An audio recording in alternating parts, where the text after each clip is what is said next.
కొరియలు ఉన్నాయి కానీ మనిషి కుమారుడు పండుకోవడానికి స్థలం లేదు. అంటే భూలోకంలో మనం చాలా మటుకు ఆస్తులు సంపాదిస్తాం.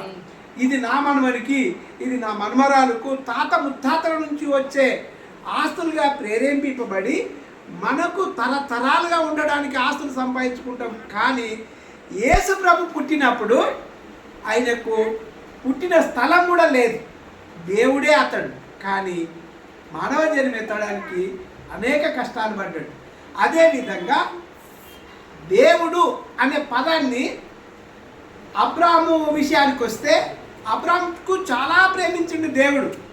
ఒకసారి ఏమైందంటే అబ్రాము తండ్రి తన తండ్రితోటి బొమ్మలు అమ్మడానికి పోయిండు. అబ్రహాం పోయినప్పుడు ఆ బొమ్మలలో నాన్న ఎప్పుడు ఈ బొమ్మలు మాట్లాడతాయి అని చెప్పి అబ్రాము మళ్ళీ అడుగుతుండేనంటే ఎప్పటికీ.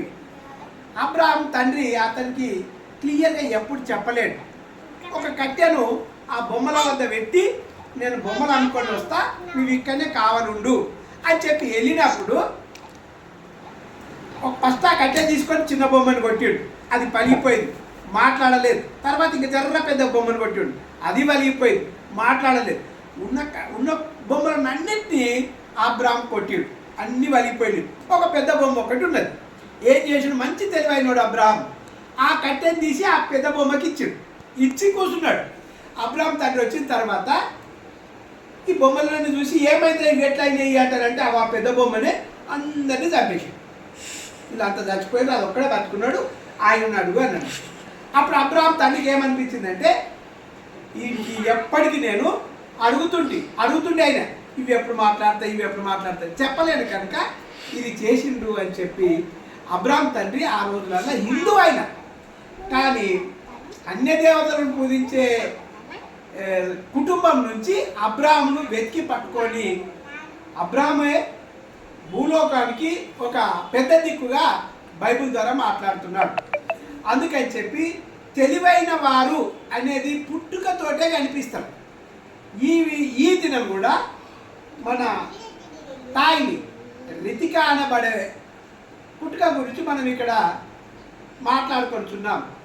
అయితే మంచి జ్ఞానంతో పెరుగుతుంది, మంచి విద్యాబుద్ధులు నేర్చుకుంటుంది అని మనం అందరం అనుకుంటున్నాం. తెలివైన పిల్ల అని.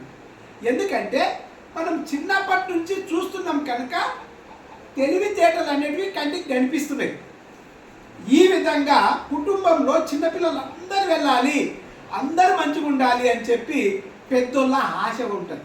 కనుక మనం కూడా ఈ దినము ఈ రితిక అనే తాయినమ్మ మంచిగా పెరిగి పెద్దదయ్యి ఈ దినానికి 6 సంవత్సరాలు ముగించుకొని 7వ సంవత్సరానికి అడుగుపెట్టింది.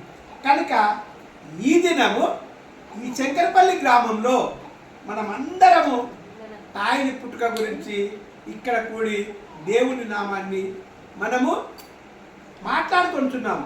దేవుడు ఇచ్చిన ఈ సమయానికి వందనాలు చెల్లిస్తామండి. అదేవిధంగా ఒక మూర్ఖుడు ఏం చేసిండంటే మంచి మార్గంతో జీవిస్తూ ఉన్నాడు. కాకపోతే అతడు ఏమనుకున్నాడంటే, నేను దేవుణ్ణి చూస్తా, దేవుడు నన్ను రక్షించాలి అని చెప్పి గాలి దీపం పెట్టి దేవుణ్ణి చూస్తా అంటానంటే ఎవ్వడు కనిపించేది. అయితే ఏమైంది, ఒక చెరువులోకి పోయి నేను దేవుణ్ణి చూస్తా మునుగుతా, నేను దేవుణ్ణి చూస్తా మునుగుతా, దేవుడు నన్ను రక్షించాలి అన్నప్పుడు ఒక పడవలో ఉన్న వ్యక్తి, ఒరే నాయనా నీ మునిగి సస్తావు, ఇక్కడ రారా నాయన నేను కాపాడుతా అని చెప్పి అతనికి చెయ్యిస్తే, లేదు నేను నీకు అస్సలే ముట్టుకోను, నేను ఏం చేసినా నేను నీకు చెయ్య, నాకు రావాలే, రక్షించాలే దేవుడే. అయితే ఆ పడవాడు వెళ్ళిపోయాడు. ఇంకా ప్రమాదంలోనికి ఈ వ్యక్తి మూర్ఖుడు ఇంకా జర ముందరికి పోయాడు. అయితే దేవుడి తలంపు ఏంది, వీడిని రక్షిద్దాము అనే తలంపుతో ఉన్నాడు. తర్వాత ఆ హెలికాప్టర్ ద్వారా వచ్చి ఆ మునిగేటోడికి తాడేసాడు. ఒరే నాయనా మూర్ఖుడా, నువ్వు మునిగిపోకు, నీకు ఇగో తాడిస్తున్నాము, తాడితోటి పైకి రా. ఆడేమంటాడు, లేదు నేను దేవుడినే చూస్తా, దేవుడితోటే మాట్లాడతా, దేవుడు వస్తేనే నాకు దేవుడు ఉన్నట్లు లెక్క, లేకపోతే లేనట్లు లెక్క. అట్లా అనుకుంటా పోయిండు. ఆడు మునిగి చచ్చిపోయి ఏం చేసిండు, పైకి పోయి దేవుళ్ళతోటి, ఏయ్ నువ్వు కిందిరా మనుషులతో మాట్లాడుతున్నావు కదా, నా దగ్గరికి ఎందుకు రాలేవు నువ్వు ఇవాళ, నేను మంచిగానే ఉన్నా అని చెప్పి మీదికి పోయిన ఈ భక్తుడు దేవుడితో కొట్లాడుతున్నాడు. అప్పుడు దేవుడేమన్నాడు తెలుసా, ఓరి మానవా, నువ్వు నన్ను చూడలేవు, చూస్తే నువ్వు ఉండలేవు, కనుక నువ్వు ఈ బుద్ధితోటి ఉన్నావు, మూర్ఖ బుద్ధితోటి ఉన్నావు అని చెప్పి ఆ పడవలో వస్తే చేతి ఇస్తే అయినా కూడా నువ్వు మారవు, నాకు దేవుడే కావాలంటావు, నువ్వు నన్ను చూస్తావా, అందుకని చెప్పి ఆడా వదిలేస్తే పై నుంచి హెలికాప్టర్ తోటి వచ్చి తాడు కూడా ఇస్తే అయినా నువ్వు రమ్మంటే రాకొస్తే ఇక నువ్వు నన్ను ఏడా చూస్తావు, నా నిజ రూపం చూడవని చెప్పే నీకు చెప్తా ఉన్నా. భూలోకంలో మనుషుడు దేవుణ్ణి చూడలేడు.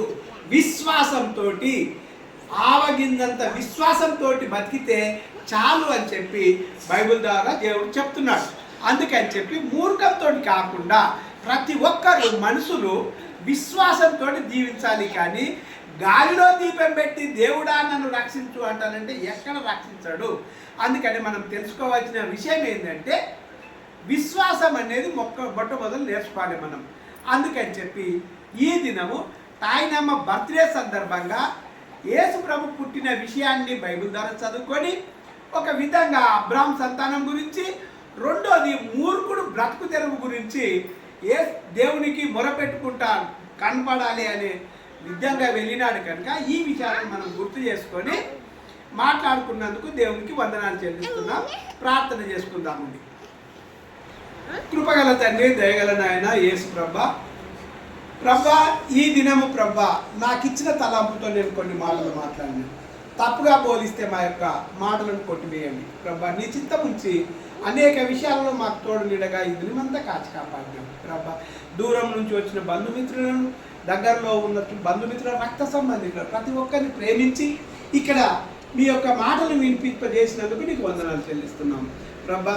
ఈ దినము తాయినమ్మ పుట్టిన దినం తండ్రి 6 సంవత్సరములు ముగించుకొని 7వ సంవత్సరంలోకి అడుగుపెట్టింది. అదేవిధంగా మంచి జ్ఞానాన్ని ఇస్తూ మంచి విద్యలతో ప్రభా బోధించే ఉపాధ్యాయులతో వినిపించుకునే ఈ తాయినమ్మతో మీరు ఉండండి. మంచి జ్ఞానాన్ని ఇస్తూ ఆమె యొక్క జీవితంలో మంచి జ్ఞానంతో జీవించే భాగ్యము దయచేయండి. మంచి ఆర్థిక ఇబ్బందులు ఇవ్వండి, కష్టాలు లేని జీవితం ఇవ్వండి, తల్లిదండ్రులను కాచి కాపాడండి. ఇక్కడ కూడి ప్రభా మేమందరం మొరపెడుతున్నాం. మమ్మల్ని అందరినీ ఆశీర్వదించండి, మా యొక్క కుటుంబాలను ప్రేమించండి ప్రభా. మేము ఎక్కడైతే తప్పిపోతున్నామో అక్కడ మీరు ఉండండి ప్రభా. తప్పిపోయే జీవితము మరి మానవ జన్మం తండ్రి, అనేక విధాలుగా కొట్టుమిట్టాడుతూ ఉంటాం. నీ చిత్తంతో మమ్మల్ని పెంచి పోషించండి. మేము ప్రభా మా యొక్క భారము నీకు ఇస్తున్నాం. మా భారం అంతా మీరు మోయమని మా ప్రియ రక్షకుడైన యేసుక్రీస్తు పేట వేడుకొని ప్రార్థిస్తున్నాను తండ్రి, ఆమేన్. సరే, కేక్ ఎక్కడ ఇక్కడ కట్ చేయాలి కేక్. కట్ చేసుకుంటూ తినాలి అప్పుడు. తాత అరే అక్క సార్ చూడరా.